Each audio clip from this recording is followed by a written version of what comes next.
जय श्री राम। श्री राम नवमी के अवसर पर आप सभी भक्तों को हार्दिक शुभकामनाएं। आज के गीता भागवत प्रवचन में भगवान श्री राम और माता सीता की दिव्य अलौकिक लीलाओं में से एक लीला के रहस्य का उद्घाटन आज करेंगे प्रवचन में। क्या माता सीता का वास्तव में हरण हुआ? उन्होंने वास्तव में अग्नि परीक्षा दी? तो यह एक प्रश्न है। यह भगवान राम और माता सीता की एक लीला है, दिव्य लीला। इस लीला के रहस्य को ही आज के प्रवचन में समझाया जाएगा। श्री कुरुम पुराण में महर्षि श्री वेदव्यास कृत श्री कुरुम पुराण में वर्णन प्राप्त होता है। सीतया राधितो वही छाया सीताम जीजनत ताम जहार दश ग्रीवः सीता वहिम पुरम गता। सीता या राधितो वही अर्थात सीता जी की आराधना पर वही अर्थात अग्निदेव छाया सीताम जी जनत, अग्निदेव ने छाया सीता रची। ताम जहार दशग्रीवः, और उसी छाया सीता को दशमुख रावण सीता वहिम पुरम गतः हरण करके अपने पुर अर्थात लंकापुरी में ले गया। तो कुरुम पुराण से यह सिद्ध होता है कि जो हरण हुआ वह वास्तव में मूल सीता का नहीं हुआ, वह छाया सीता का हरण हुआ। तो छाया सीता को ही दशमुख रावण हरण कर ले गया। और फिर हनुमान जी माता सीता का पता लगाने के लिए लंका में गए, तो वहां वह छाया सीता से ही मिले।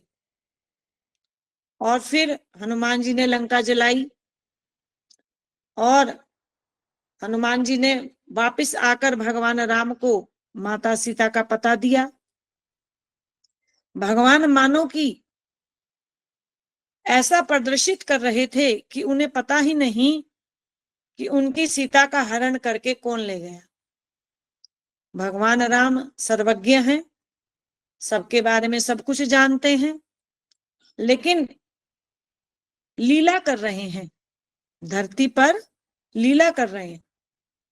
तो जानते ही नहीं मानो कि उनकी सीता को कौन हरण करके ले गया। तो भगवान राम को हनुमान जी ने आकर बता दिया, लंका में रावण देवी सीता को हरण करके ले गया है। तब भगवान श्री राम ने लंका पर चढ़ाई की, युद्ध हुआ और युद्ध में भगवान श्री राम विजयी हुए। और जब विजयी हो गए तब विभीषण जी को लंका जी का राज्य प्रदान किया गया। विभीषण जी लंका के राजा बने। तब माता सीता को अशोक वाटिका से मुक्त कराने के लिए हनुमान जी गए और माता सीता भगवान राम के पास आई। किंतु भगवान राम ने लक्ष्मण जी को कहा कि सीता को अग्नि द्वार लांघ कर मेरे पास आना होगा। तो ऐसा प्रतीत हुआ कि भगवान राम ने माता सीता की अग्नि परीक्षा ली। तो दो बातें हैं इस प्रश्न में। दो बातें हैं। पहला कि क्या माता सीता का हरण हुआ। दूसरा, क्या उन्होंने अग्नि परीक्षा दी या भगवान ने अग्नि परीक्षा ली। तो सबसे पहले पहली बात का समाधान यहां पर करते हैं। तो कुरुम पुराण में आता है कि अग्निदेव ने छाया सीता रची, छाया सीताम जी जनत। और वो छाया सीता क्यों रची। सीतया राधितो, क्योंकि माता सीता ने आराधना की। क्योंकि भगवान राम धरती पर आए हैं। तो भगवान के धरती पर आने के अनेकों अनेकों कारण रहते हैं, जिसमें से श्री मर्यादा पुरुषोत्तम रूप में भगवान राम जो लीला कर रहे हैं, इस अवतार का अनेक अनेक कारणों में से एक कारण है रावण का वध करना। रावण का वध करना है तो भगवान ने लीला रची कि रावण सीता देवी सीता को हरण करके ले जाएगा, तब मैं लंका पर चढ़ाई करूंगा और रावण का वध करूंगा। तो देवी सीता भगवान की स्वरूप शक्ति हैं, तो वह उनकी लीलाओं में सहभागी हैं। तो तब देवी सीता ने प्रार्थना की अग्निदेव से कि वह छाया सीता को रचे। रावण मूल सीता को स्पर्श भी नहीं कर सकता था, स्पर्श भी नहीं कर सकता था। हरण कर लेने की बात तो बहुत दूर है, रावण मूल सीता को स्पर्श भी नहीं कर सकता था। हरण करने की बात तो बहुत दूर की है। तो माता सीता का वास्तव में हरण नहीं हुआ। इस बात का प्रमाण हमें श्री चैतन्य चरितामृत मध्य लीला नवम परिच्छेद से भी प्राप्त होता है। भगवान श्री गौरांग महाप्रभु एक ब्राह्मण के घर जाते हैं। तो ब्राह्मण और चैतन्य महाप्रभु की वार्ता में, इस प्रकरण में हमें पता चलता है नवम परिच्छेद से चैतन्य चरितामृत के मध्य लीला के, कि वास्तव में माता सीता का हरण नहीं हुआ। प्रकरण इस प्रकार है।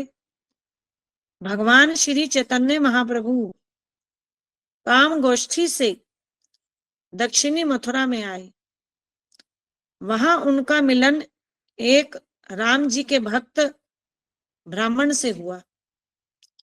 यह ब्राह्मण भगवान राम का परम विरक्त भक्त था और यह रागानुगा साधन भक्ति किया करता था। भगवान राम की लीलाओं का चिंतन करता था, भगवान राम की मानसी सेवा किया करता था। तब उस ब्राह्मण ने जब महाप्रभु को देखा तो उन्हें अपने घर पर आमंत्रित किया। महाप्रभु कृतमाला नदी में स्नान करके उसके घर आए।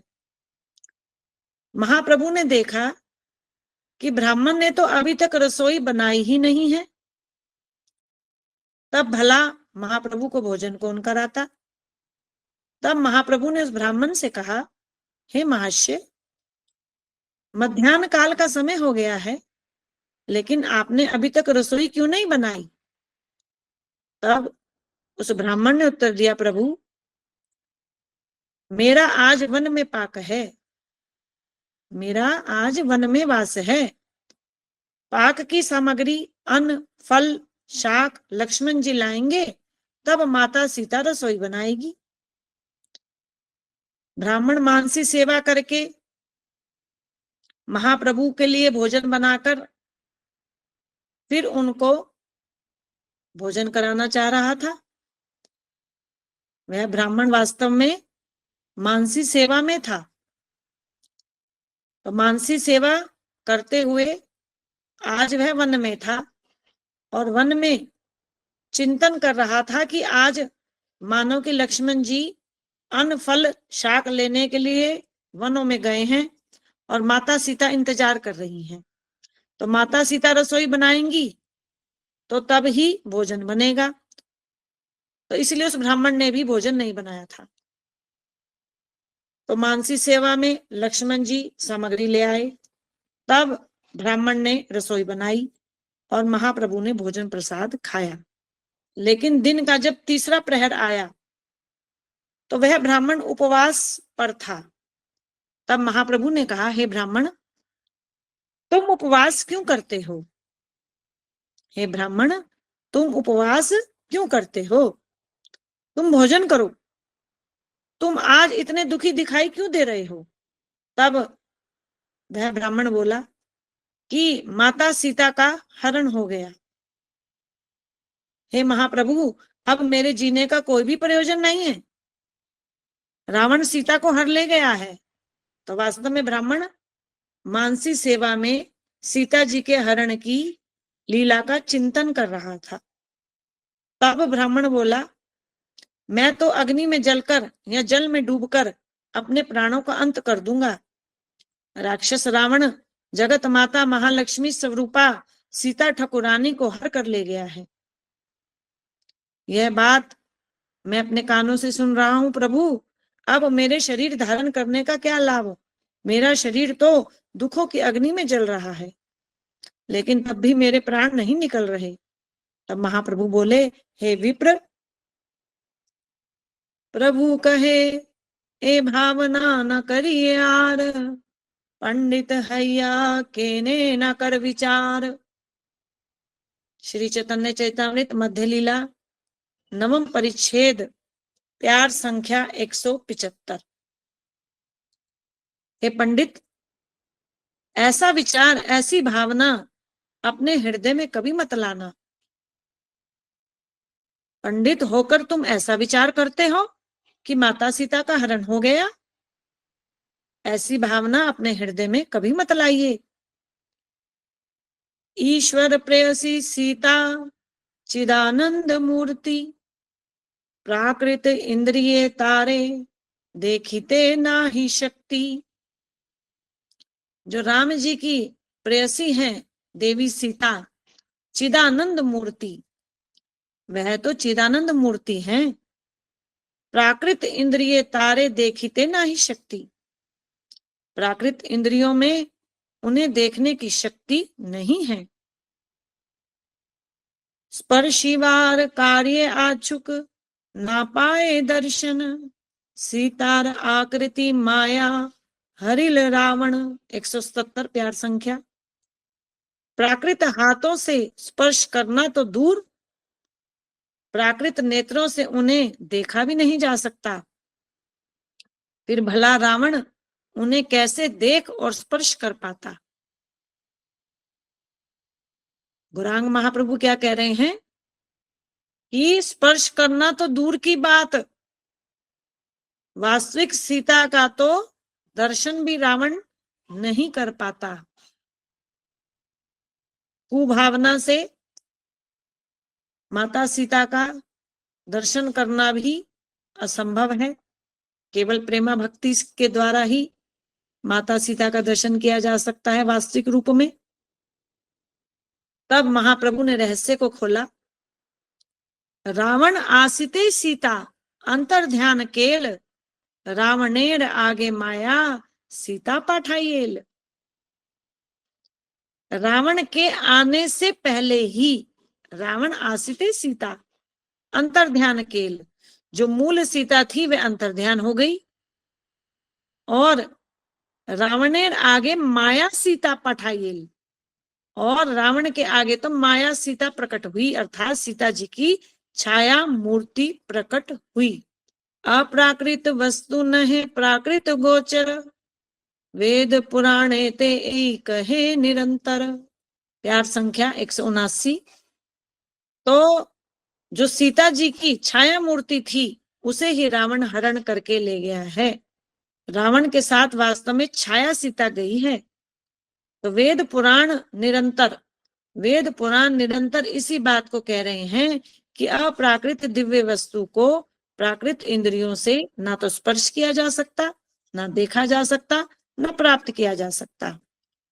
हे ब्राह्मण, तुम मेरे वचनों पर विश्वास करो। विश्वास करह तुम आमार वचने, मेरे वचनों पर विश्वास करो।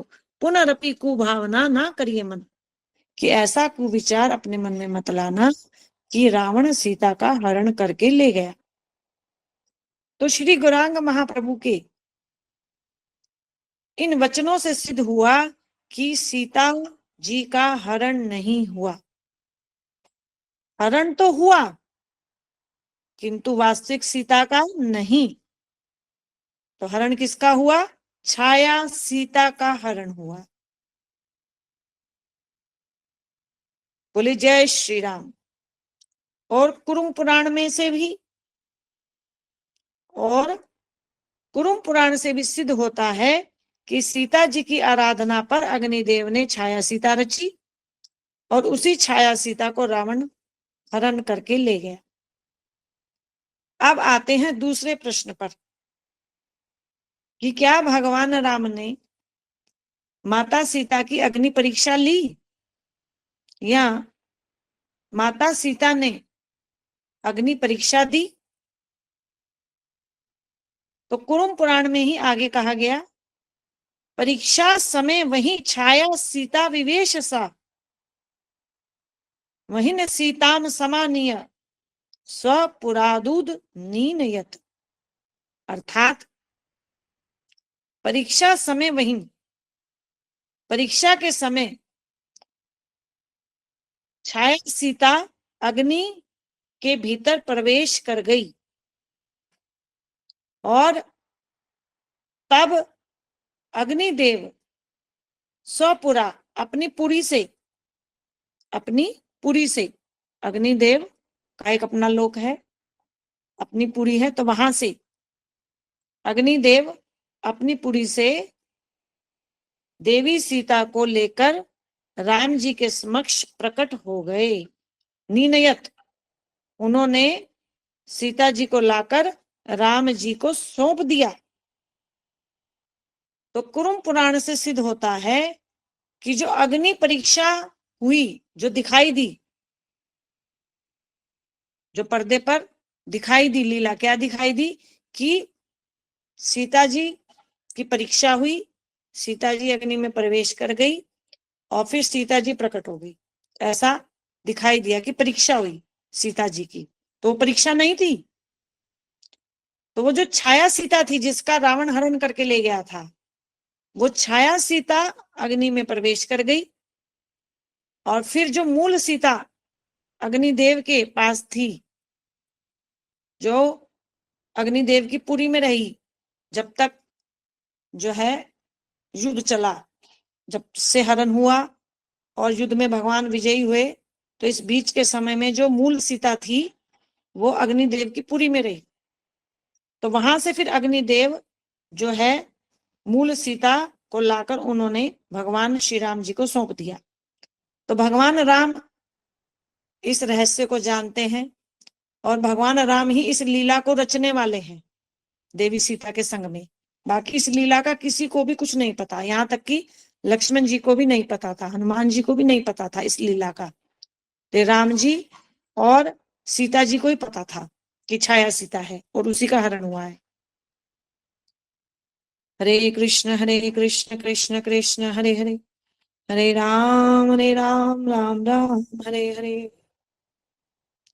तो निष्कर्ष यह निकलता है कि देवी सीता ने अग्नि परीक्षा नहीं दी, उनकी अग्नि परीक्षा नहीं हुई। तो छाया सीता लुप्त हुई और मूल सीता अग्निदेव से प्रकट हो गई। तो अग्नि परीक्षा नहीं हुई। तो दिखने में क्या लगा कि परीक्षा हुई, परीक्षा नहीं थी, तो भगवान की लीला थी। तो भगवान राम जी की जो लीलाएं हैं, तो यह सभी दिव्य हैं, अलौकिक हैं, रहस्यमय है। तो भगवान को यदि समझना है, उनकी लीलाओं के को जानना है, भगवान राम को उनकी लीलाओं को यदि समझना है, जानना है, तो उन लीलाओं के छिपे रहस्य को, तत्व ज्ञान को जानना होगा, समझना होगा। तभी हम भगवान राम और भगवान कृष्ण को समझ सकते हैं, उनकी परमेश्वरता को समझ सकते हैं। तो भगवान राम, भगवान कृष्ण, माता सीता, परमेश्वरी श्रीमती राधा रानी, ये धरती पर नर लीला करते हैं और सामान्य नर जो है इनकी लीलाओं को देखकर भ्रमित हो जाते हैं। तो भगवान की लीलाएं भ्रम में डालने वाली हैं, मोह में डालने वाली हैं। तो जब तक हम भगवान राम की लीलाओं के दिव्य को, जब तक हम भगवान राम की लीलाओं के रहस्य को नहीं समझेंगे, उनकी दिव्यता को नहीं समझेंगे, तब तक हम भगवान राम कृष्ण की भक्ति के मार्ग पर अग्रसर हो ही नहीं सकते। असी सब भांति अलौकिक करनी, महिमा जासु जाय नहीं बरनी। तो भगवान की लीलाएं अलौकिक हैं, दिव्य हैं। श्रीमद् भगवत गीता के 4 अध्याय के 9वें श्लोक में भी आता है, जन्म कर्म च में दिव्यमेवं यो में वेति तत्वतः। भगवान कृष्ण कह रहे हैं कि मेरा जन्म, मेरा कर्म दिव्य है तत्वतः। तो जो इसे तत्व से जान लेगा तो वही वास्तव में मुझे प्राप्त कर सकता है। तो भगवान राम, भगवान कृष्ण अभिन्न है, दोनों एक ही रूप है। तो यदि हमें भक्ति करनी है तो भक्ति करने के लिए हमें भगवान की दिव्यता को, उनके कर्मों की दिव्यता को, उनके जन्म की दिव्यता को तत्व से जानना पड़ेगा, यथार्थ में जानना होगा, तभी हम भक्ति मार्ग पर अग्रसर हो सकते हैं। तो आज के प्रवचन में हमने भगवान राम और सीता जी के मध्य जो एक लीला हुई है, सीता हरण लीला, अग्नि परीक्षा लीला, उसकी दिव्यता को, उसके रहस्य को यहाँ पर हमने उजागर किया है। तो आशा करते हैं आपको आज 2 प्रश्नों का उत्तर अवश्य ही मिल गया होगा कि माता सीता का हरण हुआ या नहीं, उनकी अग्नि परीक्षा हुई या नहीं। तो उत्तर है मूल सीता का हरण नहीं हुआ, छाया सीता का हरण हुआ, और जो अग्नि परीक्षा हुई वो वास्तव में छाया सीता अग्नि के भीतर प्रवेश कर गई और मूल सीता अग्निपुरी से प्रकट हुई है। श्री राम जय जय राम, श्री राम जय जय राम। बोले श्री श्री रामचंद्र जी महाराज की जय।